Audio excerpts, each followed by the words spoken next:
ጤና ይስጥልን አድማጮች፣ ይህ ኢትዮ ፕላስ ነው። የኢራንና የእስራኤል ሁኔታ ዛሬም ተባብሶ ቀጥሏል። በቴህራን ከፍተኛ ወታደራዊ ባለስልጣን መገደሉን ተከትሎ ኢራን በእስራኤል ላይ አዲስ የአየር ጥቃት ሰንዝራለች። ሁለቱ ሀገራት ግጭት ውስጥ ከገቡበት አርብ ዕለት ጀምሮ በኢራን በትንሹ 224 ሰዎች መሞታቸው ሲገለጽ፣ በእስራኤል ደግሞ 10 ሰዎች መገደላቸው ተሰምቷል። እስራኤልና ኢራን የሚሳኤል ጥቃቶችን መለዋወጥ መቀጠላቸውን ተከትሎ በሁለቱ ሀገራት መካከል እየተካሄደ ያለው ግጭት እየተባባሰ ቀጥሏል። እስራኤል እሁድ ዕለት በፈጸመችው ጥቃት የኢራን የጦር ኃይል የስለላ ክፍል ኃላፊ ተገድለዋል። በሌላ በኩል የኢራንን ጥቃት ተከትሎ ከ10 በላይ እስራኤላውያን መቁሰላቸውም ተዘግቧል። በሁለቱ ሀገራት መካከል ግጭት የተቀሰቀሰው አርብ ዕለት እስራኤል የኢራንን የኒውክለርና ወታደራዊ ተቋማትን ካጠቃች በኋላ ነው። ኢራን በሰው አልባ አውሮፕላኖችና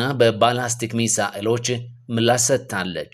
የአሜሪካው ፕሬዝዳንት ዶናልድ ትራምፕ ሁለቱ ሀገራት ስምምነት ማድረግ አለባቸው ያሉ ሲሆን ውጥረቱ ለሶስተኛ ቀን በቀጠለበት ወቅት ውይይቶችና ስብሰባዎች እየተካሄዱ መሆኑን ተናግረዋል። ኢራን ግን ጥቃት እንደደረሰባት የተኩስ አቁም ስምምነት ላይ እንደማትደርስ አሳውቃለች። የእስራኤሉ ጠቅላይ ሚኒስትር ቤንያሚን ኔትናሁ ጉዳዩ ውጥረት ማርገብ አይደለም፣ ኢራን የኒውክሌር አቅሟን እንዳታበለጽግ ማስቆም ነው ብለዋል። የኢራን ጤና ሚኒስትር ከአርብ ጀምሮ በእስራኤል በደረሰው ጥቃት በትንሹ 224 ሰዎች መሞታቸውን ሲገልጽ 10 እስራኤላውያን ደግሞ በኢራን ጥቃት መገደላቸው ተነግሯል። ትላንት ሌሊት ኢራን በእስራኤል ላይ በፈጸመችው ጥቃት 4 ሰዎች መሞታቸውን የእስራኤል ብሔራዊ የአደጋ ጊዜ አገልግሎት አስታውቋል። ይህም በእስራኤል ከአርብ ዕለት ጀምሮ የተገደሉትን ሰዎች ቁጥር ወደ 19 ከፍ አድርጎታል። የብሔራዊ ድንገተኛ ጊዜ አገልግሎቱ በሰባዎቹ የዕድሜ ክልል ውስጥ የሚገኙ 2 ሴቶችና 2 ወንዶች መገደላቸውን ይፋ አድርጓል። አያይዘውም 87 የተጎዱ ሰዎችን ወደ ሆስፒታሎች መውሰዱንና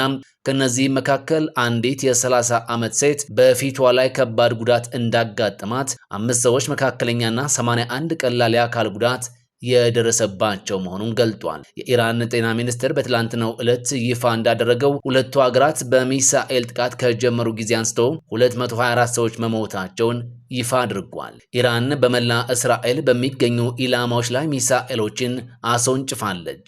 በማዕከላዊ እስራኤል የደረሰን የኢራን ጥቃትን ተከትሎ ቢያንስ 3 ሰዎች ሲገደሉ በርካታዎች ቆስለው ወደ ሆስፒታል ተወስዷል። ዛሬ ሰኞ የእስራኤል ትልልቅ ከተሞችን ያናወጡት ፍንዳታዎች በቴል አቪቭና የሃይፋ የወደብ ከተማን 30 ሰዎችን አቁስሏል። የኢራን ጥቃት የደረሰው እስራኤል በኢራን ምድር ለምድር የሚምዘገዘጉ ሚሳኤሎችን በመጠቀም ጥቃት ሰንዝራ የኢራን ጦር ኃይሎች የስለላ ኃላፊን ከገደለች በኋላ ነው። ጦርነቱ ከተጀመረበት አርብ ጀምሮ ቢያንስ 224 ኢራናውያን እስራኤል ባደረሰችው ጥቃት የተገደሉ ሲሆን 90 በመቶ የሚሆኑት ሟቾች ሰላማዊ ዜጎች መሆናቸውን የኢራን የጤና ሚኒስቴር አስታውቋል። የአሜሪካው ፕሬዝዳንት ዶናልድ ትራምፕ እስራኤልና ኢራን ስምምነት ላይ ሊደርሱ ይችላሉ የሚል እምነት እንዳላቸው፣ ነገር ግን አንዳንድ ጊዜ አገራት መፋለም አለባቸው ብለዋል። የአሜሪካ መገናኛ ብዙሃን ትራምፕ እስራኤል የኢራንን ጠቅላይ መሪ አያቶላ አሊ ሆሚኒን ለመግደል ያቀደችውን እቅድ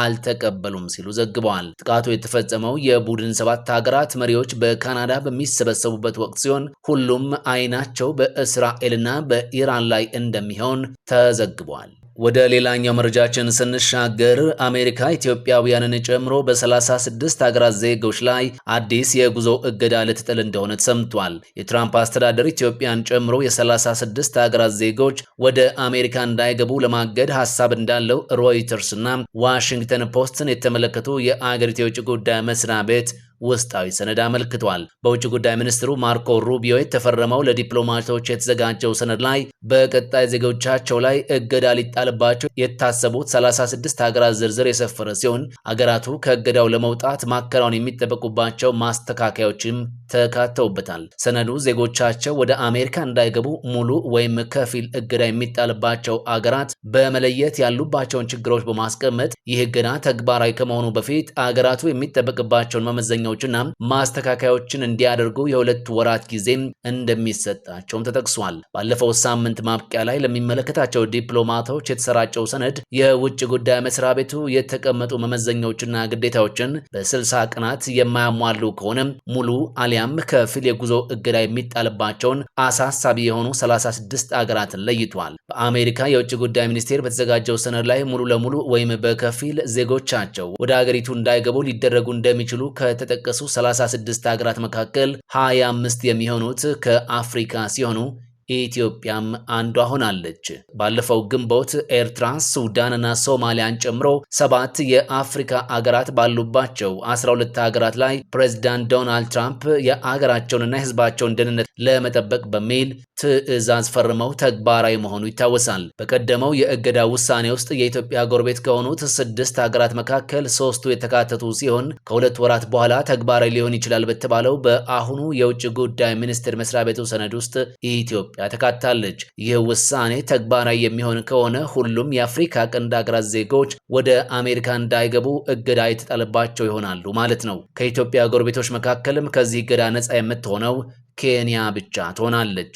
25 የአፍሪካ አገራት ከተካተቱበት የእገዳ ውሳኔ ሐሳብ ከቀረበባቸው የአፍሪካ አገራት መካከል ጅቡቲ፣ ደቡብ ሱዳን፣ ግብጽ፣ ዩጋንዳ፣ ታንዛኒያና ናይጄሪያ ይገኙበታል። ሰነዱ ዜጎቻቸው ወደ አሜሪካ እንዳይገቡ ሊደረጉ በታሰቡት አገራት ላይ የውጭ ጉዳይ ሚኒስቴር መስሪያ ቤቱ አሳሳቢ በማለት የተለዩ ምክንያቶችን አስቀምጧል። ከነዚህም መካከል አገራቱ የዜጎችን ማንነት ለመለየት የሚያስችል አስተማማኝ ሰነዶችን ለማቅረብ ብቃት ማነስ እናም ተባባሪ አለመሆን እንዲሁም የፓስፖርታቸው ደህንነት አጠያያቂ መሆን በምክንያትነት ቀርቧል። አንዳንድ አገራት ደግሞ ከአሜሪካ እንዲወጡ የታዘዙ ዜጎቻቸውን ለመቀበል አመቺ ሁኔታን ለመፍጠር ተባባሪ አይደሉም የተባሉ ሲሆን ሌሎቹ ደግሞ ቪዛ አግኝተው ወደ አሜሪካ የገቡ ዜጎቻቸው ለመቆየት ከተፈቀደላቸው ጊዜ በላይ መቆየታቸውም ለእገዳው ሰበብ ከሆኑት ውስጥ ይገኛሉ ተብሏል።